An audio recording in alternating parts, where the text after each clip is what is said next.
Welcome to another segment of Steal Our Winners. And today we have a return contributor, Jason Portnoy, who runs an agency, also runs a coaching program. And in that coaching program helps companies scale to 7 figures and beyond. And welcome back, Jason. Hey, good to be here. Thanks, Rich, for having me. So what are we talking about today? So I think you're going to like this one because it's simple, but produces massive results. So I also think you'll like it because I know you've done the Maven Matrix, and this is all about omnipresence and turning cold leads into fans and into paying customers. So cool. Really quick, the background on this before I share my screen and walk you through it is we launched this as a test for the pilot coaching program that I have. We generated over $50,000 in under 18 days, which was a solid test. And I'm a marketer. So when I see CPMs jump through the roof, I don't bang my head and cry or whine about the platform, because as a marketer, I need to be platform agnostic and I need to be able to adapt wherever I need to be. And as a salesperson, I know that those who know me are a better starting base than a cold lead. So what I'm going to share with you is pretty much like sliding into the DM on steroids. So let's just begin. I'll share my screen and then we'll kind of walk through it. Oops, wrong one. Here we go. There we go. All right. So pretty much what we need to understand is one of the best places your audience hang out is on Facebook groups. And usually you have a good pool of ideal potential clients and customers. So you have to know who's your ideal client, where do they hang out, and how can I get the message in front of them? That's the basic principle of creating these type of connections and turn them into customers. But what usually happens is when people go into a group, we're kind of told really from the start is go provide value. And then we do in our own weird, selfish way. And that becomes kind of disingenuous and you get all these fake value posts. So you don't want to do that. What you want to do is kind of go in and provide value in advance and then target these people and pay for their attention. And when the people are in that group, and then as if it's serendipity, you end up friend requesting them. So I'll walk you through kind of how that works. Okay.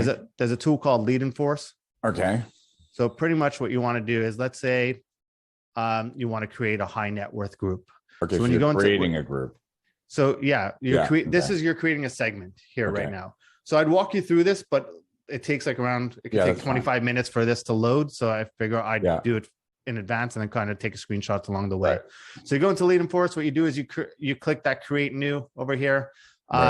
You click you then click the Facebook groups, you name it what you want. So if you want to create a high net worth group of people, you then you have different options here. You could target LinkedIn people, you could target Instagram accounts, or you could target Facebook groups and pages. I'm not a big believer in targeting people's Instagram followings because most people end up paying or doing shout outs or something. So it's not usually such a tight audience. Then where you go in, once you have that group created, you now have to go what's called add sources. So just for fun, I took a high net worth group, let's say Lamborghini lovers, but let's say, I took this group because there's 350,000 people in it, but let's say these were Lamborghini owners. And this could be an open group or it could be a private group. You don't even have to be part of this group in order to use this tool. And then what you go in is you take the URL of that group. So this is a high net worth group because they have Lamborghinis. You add it in here. You're allowed up to 10 different sources. So you can find 10 different groups with the biggest audience possible that fit the criteria you're looking for. It'll find the group. Some groups, if they're really, really small, it won't be found. So this says found group. And then what happens is you see right here, it comes up and you click start analyzing. Right. Once it starts analyzing, it's going to start going through pretty much just everything, going through all the different audiences, and then it will pull up like what the users kind of look like. And then what happens is when you say what they look like in what so way? It's going to tell you like if they have the age range group, the location. So something like this, like if you upload a group and you realize that 85% of them are in some country you're never going to target, delete the group and just find a different group. And then what you do is you then end up with an audience after it analyzes, and you then you can then share it into Facebook. So we'll create a custom audience directly into Facebook.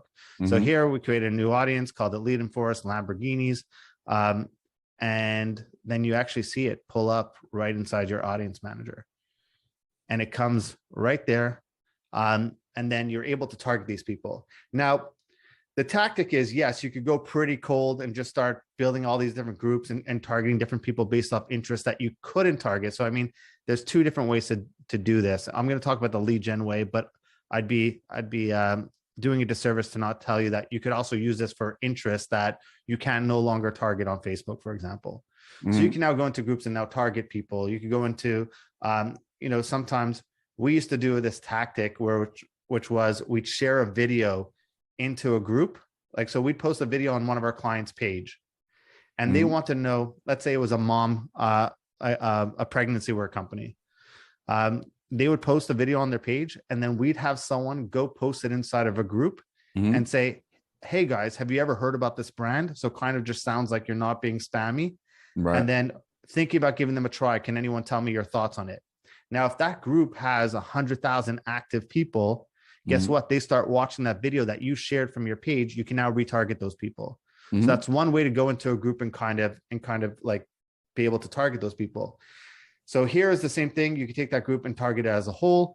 But what I recommend you do is you go into a group that you're part of, that you're providing value consistently on.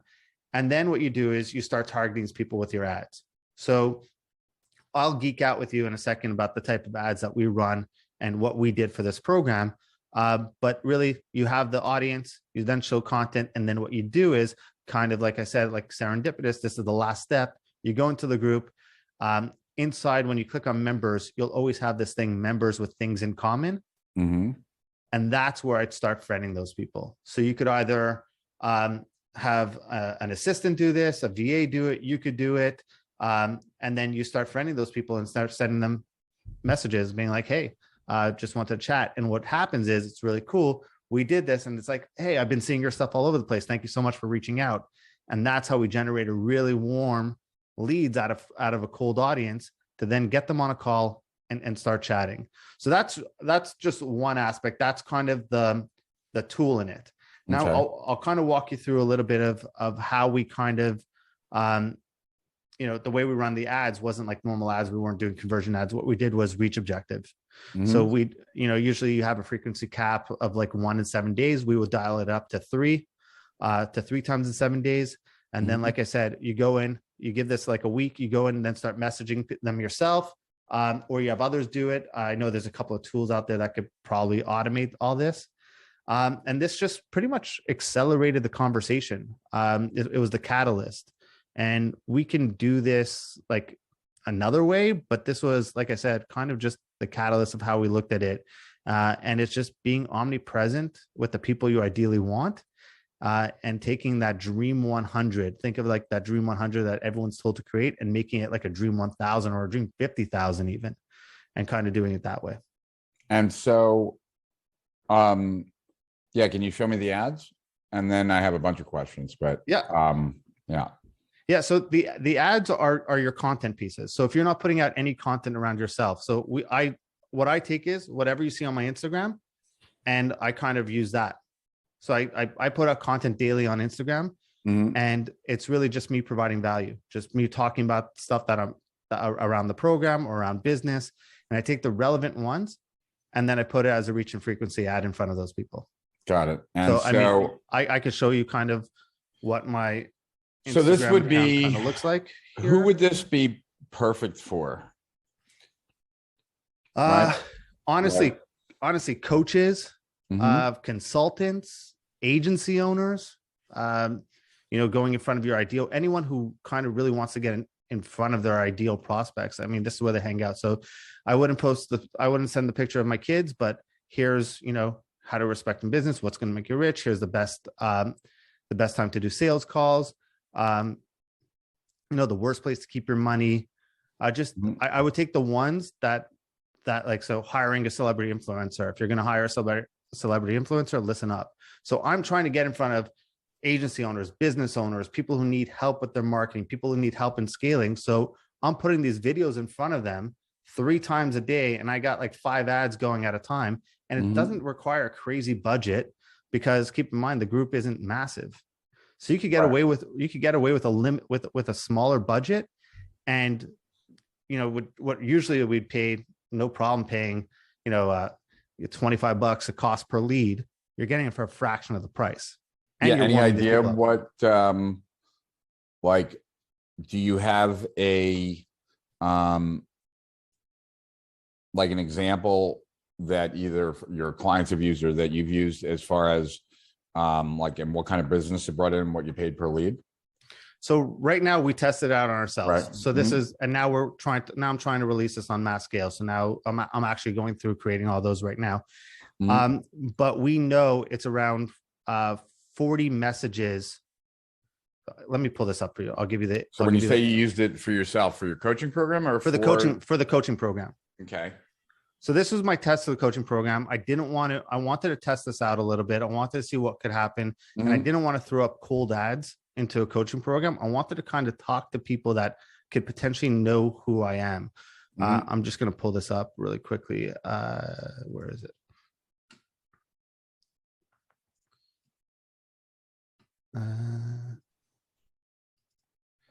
So we were looking at 240 friend requests sent, 114 added. So that's a 47.5%. Give me the first number again. 240 friend requests sent. Okay. In this short time period, around 114 friends added. So that's a 47.5% request. Around 99 messages sent. Around 30 responses. So that's a little over 23%. And then we kind of looked at it going to, we needed, the number of messages for a discovery call was 50 messages to get a discovery call. And we needed 49.5 messages for a new customer. So all in, do you know how much you spent and how many customers you got? Yes. So all in, we spent on this month, we spent a little under, hang on, a little under 500, and it was $10,000. It was $10,000 price point, and we got 5 people in. So a little under 500 spent. Right. And you got 50,000 $50,000, but, and then obviously that's the cost per conversion. But then we also had a bunch of leads coming there. Like we needed, like I said, right here, what was you got a bunch of free leads, I guess, then. And but you know, 49. So 49. So pretty much we needed 49 messages in order to get, we needed around 50 messages per discovery call. And then close those people. And messages just being back and forth communication in Messenger. Yeah. So the way I quantify a message is I sent the message to them and they responded. So that's a message back. So that's one message. That's one message. And that starts the conversation. And I keep the whole thing as one message because it just starts the conversation. And it's really simple. Like the conversation opener is, hey, I can't believe we're not really friends. I can't believe we haven't been friends. I'm sorry about that. You make it like pretty much like informal and say, how are you doing? How's business? What's going on? And they're like, oh, happy to hear from you. I've been seeing you everywhere. I love your content. Business is good. Working on scaling the business. And then you jump in and have a normal conversation as you would with anyone. Oh, that's awesome. What's going on in the business right now? How are you trying to scale? Oh, we're doing this. Oh, so where's the problem at? Oh, lead generation. I'm working on some really cool stuff around lead generation. More than happy to jump on a quick call with you and walk you through it. Boom, done. Yeah, got it. Very cool. Anything I should have asked that I didn't? Anything you should have asked that I didn't? I mean, I think the biggest thing that I had to get over was I thought it would be a little bit spammy, a little bit creepy doing it this way. But I think it's normal to evolve into a friendship if you're providing value and they see you already. Right. And so the next logical step is, if you've been contributing in the group and you're paying for their attention, is obviously move on to the friendship. So just to quickly kind of summarize, sure. right? Like, so if you're a coach, consultant, or agency owner, where you're like, where the client value is high and generally it is done by a personal sale, then you would use, what was the name of the software? Lead and Force. Lead and Force. And any particular reason that software, or there's other like? It's one of the best I've seen. And in terms of like with Facebook, one thing I love about it is you don't own that audience. Right. So you're technically not really violating any terms of service, because you're renting. Is it using your account to go through? And it uses your account and then puts the audience there. But the second you start, I mean, when it's crawling, is it using your account to crawl? No. Got it. Okay. No. And then it creates that audience. There's no download at any point. You can't download any of the data. The second Lead and Force owns the audience, right, and they're like sharing it to you. So the second you stop paying them or you delete any of those sources, your audiences disappear off Facebook. Got it. And so you would find the Facebook groups that your prospects would most likely be in. You would. I would the caveat. I would start with the groups that you're probably in already, that have your ideal audience, that you're already providing that you're providing value in. Because the second you start going wider, you start going colder. And that's where, I mean, it probably takes a little bit more effort. That's where you're probably going to see more messages per call to call him up, because they don't know you as well.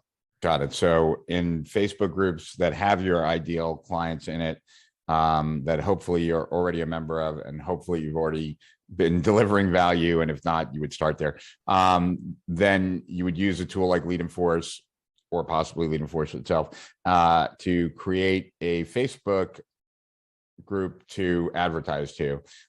You'd be advertising to that group, and then go to the people that you have stuff in common with. And any delay, like how many days before you start doing, like, reaching out to people? I would give it like a few days to make sure your ads are already going out there. How many days? Probably around 3 to 5 max. Okay, so 3 to 5 days after the ads have started, then you start friending people that you have things in common with, and send the kind of laid back kind of message, and then see where the conversation takes you. 100%. And the point is, I think where people are going to mess this up is they're going to sound like a salesperson, and they're going to jump into the messages and be like, hey, I got this great program. Would love to talk to you about it. Or, hey, I got this going on. But the more informal you could be, keep in mind, these are people that have seen your face, and it's almost like serendipitous that you're actually messaging them and friend requesting them. They're like, because I've seen you all over the place. And you're building that up. It's that omnipresence feel of just being in front of those people and then warming them up. So, like, you could go after a cold audience all you want, and you can run cold ads, and then you could complain about the CPMs, or you could find a way to warm them up a little bit, and actually show, the biggest, I would say 2 mistakes are made here. One is they act all salesy with their message. Or 2, they're going to go in and they're going to run and they're going to run ads, and they're going to complain this doesn't work, and they're going to complain Facebook doesn't work, and they're going to complain about a bunch of different things, instead of just doing a little bit more work to warm these people up a little bit. Got it. So make sure that they're a warm audience, and you've provided value, at least on several occasions in that group, so you've had people had the opportunity to spot you. So got it. Cool. This has been great. Appreciate you, Jason. And appreciate this strategy. It's a little quick one for you, Rich. Yeah, no, it's good. And look forward to having you come back soon. So speak soon.